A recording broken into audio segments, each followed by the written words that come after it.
maksimal. Kemudian yang kedua itu kondisi lingkungan, di mana kondisi lingkungan ini internal maupun eksternal dapat mempengaruhi bisnis sehingga dapat Assalamualaikum warahmatullahi wabarakatuh. Kembali lagi di podcast Ngombis, ngobrol seputar bisnis. Di podcast kali ini kami akan membahas mengenai studi kelayakan bisnis. Sebelumnya perkenalkan, saya Lailatul Karomah sebagai host hari ini dan dua bintang tamu saya. Saya Septiana sebagai bintang tamu pertama. Dan saya Fadilatul Suhro sebagai bintang tamu kedua. Jadi kali ini kami akan membahas mengenai studi kelayakan bisnis. Apa sih studi kelayakan bisnis menurut dua bintang tamu ini? Kalau menurut saya itu sih studi kelayakan bisnis suatu penelitian yang dapat dilaksanakan secara berhasil dan menguntungkan secara kontinu. Kalau menurut bintang tamu Kalau kedua? menurut saya, studi kelayakan bisnis itu merupakan suatu kegiatan yang membahas mengenai kelayakan dari bisnis yang akan kita jalani. Di mana dalam studi kelayakan bisnis ini kita akan menilai mengenai kelayakan dari bisnis yang akan kita jalani.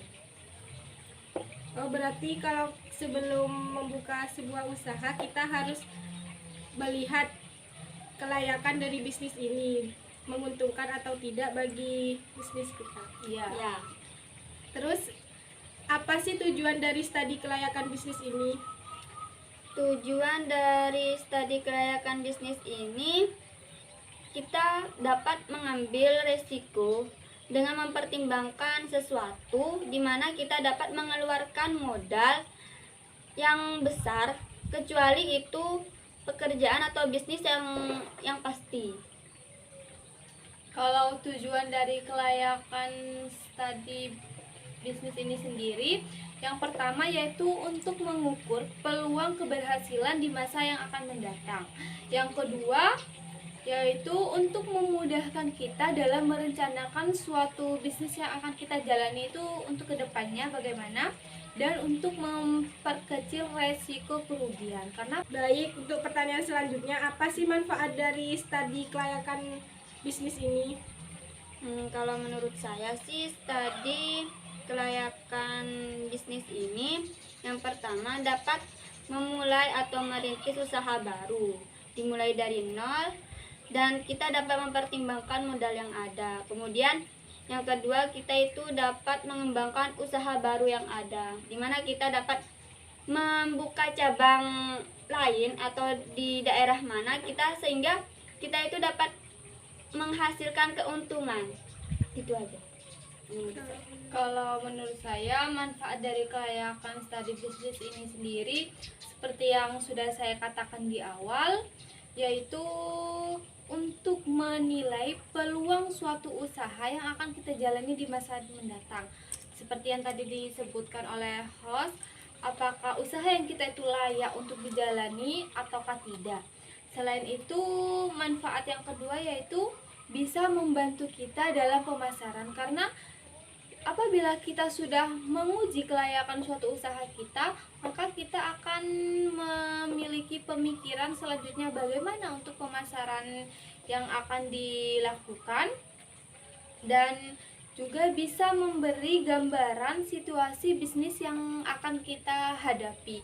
Karena kalau misalnya kita tidak mempelajari mengenai kelayakan suatu bisnis, maka kita tidak akan mengetahui atau tidak akan tahu rintangan apa yang harus dihadapi dalam dunia bisnis. Kenapa harus dilakukan studi kelayakan bisnis? Karena bisnis yang melakukan kelayakan bisnis itu yang tepat, kita akan menghindari suatu resiko kegagalan atau kerugian. Kalau menurut saya, kenapa dilakukan suatu kelayakan bisnis? Karena sebelum memulai suatu usaha, kita perlu diawali dengan melakukan studi kelayakan bisnis, di mana itu akan bisa membuat bisnis kita berhasil dan dapat memperkecil resiko kegagalan yang mungkin akan terjadi ke depannya. Baik, siapa saja pihak-pihak yang berkepentingan dengan studi kelayakan bisnis ini?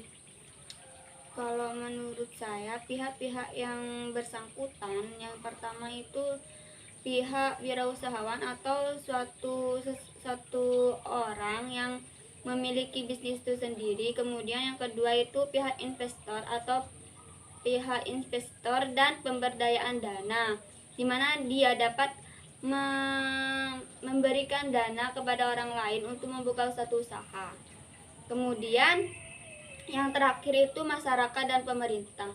Kan setiap usaha kita kan selalu ada bantuan dari orang lain, walaupun itu dari masyarakat ataupun saudara kita sendiri, kan kita harus tetap bisa bersangkut pautan dengan mereka juga.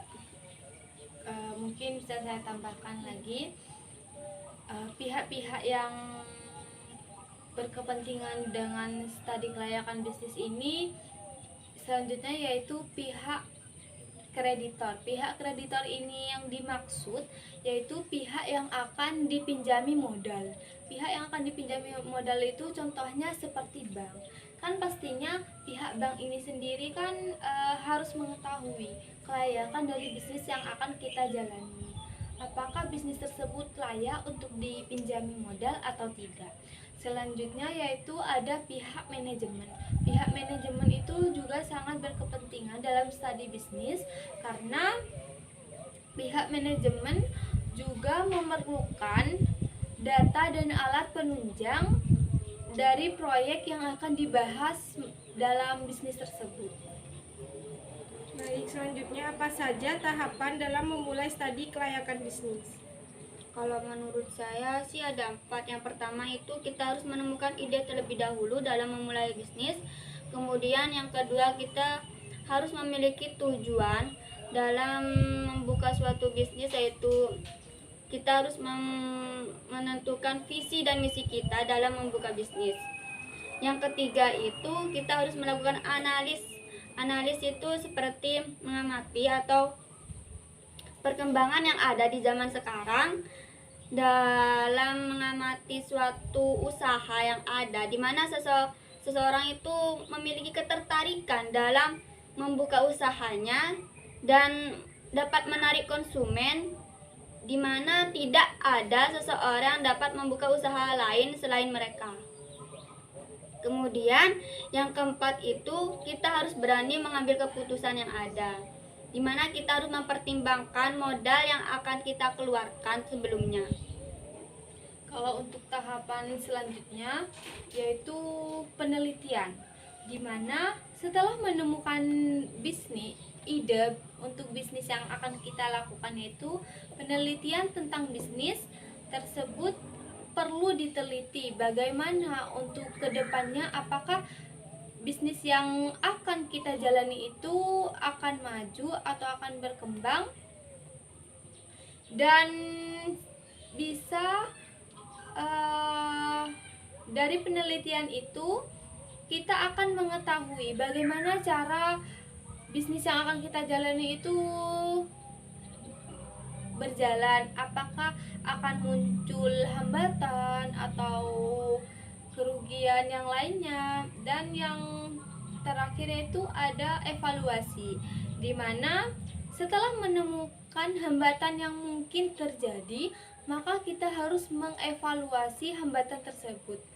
Apakah mulai dari penyebab hambatan itu yang terjadi dan bagaimana cara kita mengatasi hambatan tersebut.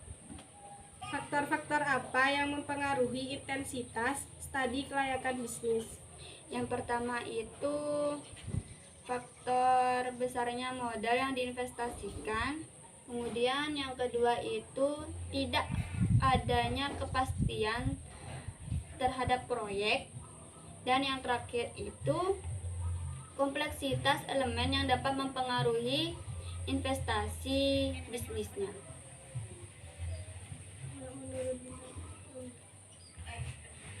Selanjutnya yaitu bagaimana cara menguji kelayakan usaha. cara menguji kelayakan suatu usaha mungkin yang pertama yaitu pebisnis harus menerapkan analisis SWOT. Analisis SWOT ini sendiri sangat penting diterapkan oleh para pebisnis. Mengapa? Karena analisis SWOT ini sendiri mencakup mengenai analisis kekuatan, kelemahan, peluang, dan ancaman dalam berbisnis. Oleh karena itu, analisis SWOT ini sangat penting dalam berbisnis ya. Selanjutnya yaitu mempertimbangkan kebutuhan yang akan kita butuhkan dalam dunia bisnis. Karena kita perlu mengetahui kebutuhan apa yang pertama kali harus diprioritaskan. Jika kita tidak melakukan hal tersebut atau tidak mempertimbangkan kebutuhan yang akan kita butuhkan, maka kita akan cepat boros. Dan jika kita melakukan pertimbangan mengenai kebutuhan yang akan kita butuhkan, yaitu bisa meminimalkan biaya dan waktu yang akan dibutuhkan.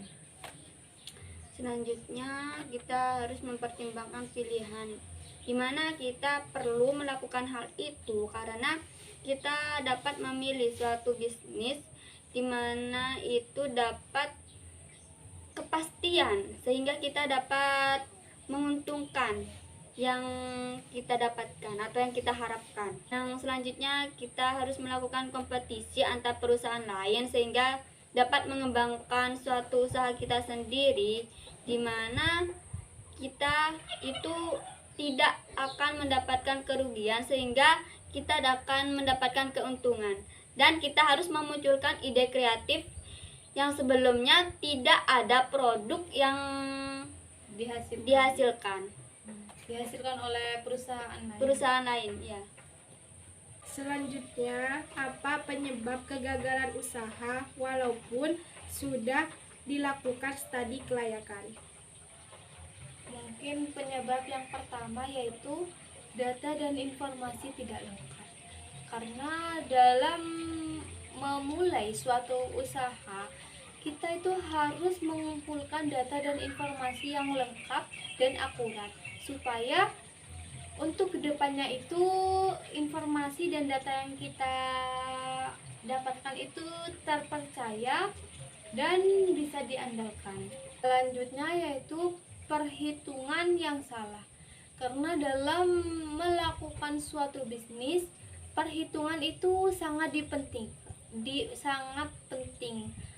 Karena perhitungan itu akan kita lakukan dalam menghitung modal dan keuntungan yang akan kita dapatkan dalam suatu usaha.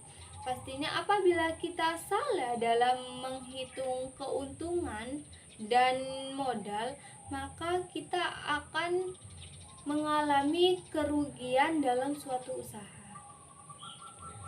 Selanjutnya itu pelaksanaan pekerjaan yang salah, di mana pemilik atau pelaku bisnis tidak jeli dalam melakukan pekerjaannya atau bisnisnya, di mana nanti akan mengakibatkan kondisi usaha bisnisnya itu tidak akan optimal.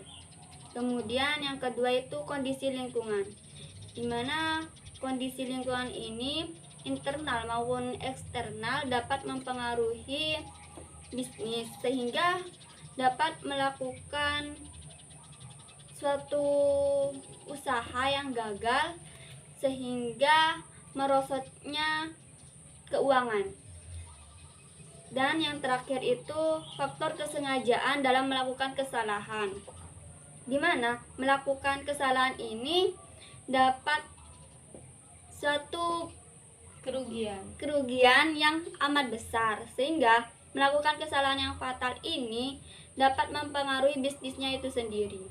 Jadi kesimpulan dari podcast kali ini mengenai studi kelayakan bisnis merupakan suatu studi yang mempelajari mengenai suatu usaha atau bisnis yang akan dijalankan dalam rangka layak atau tidaknya usaha ini dijalankan. Oleh karena itu, Dengan kelayakan bisnis ini, pembisnis dapat terhindar dari banyak kemungkinan buruk yang akan terjadi dari perusahaannya. Berarti studi kelayakan bisnis ini amatlah penting bagi pemula dan bagi pebisnis juga ya. Iya, karena seperti dari tujuannya itu sendiri yang sudah saya jelaskan tadi itu, bahwa studi kelayakan bisnis ini sendiri untuk mengukur peluang keberhasilan suatu usaha yang akan kita jalani di masa mendatang. Cukup sekian dari podcast kali ini, kurang dan lebihnya mohon maaf, semoga bermanfaat. Wassalamualaikum warahmatullahi wabarakatuh. Dadah. Dah. Krik-krik.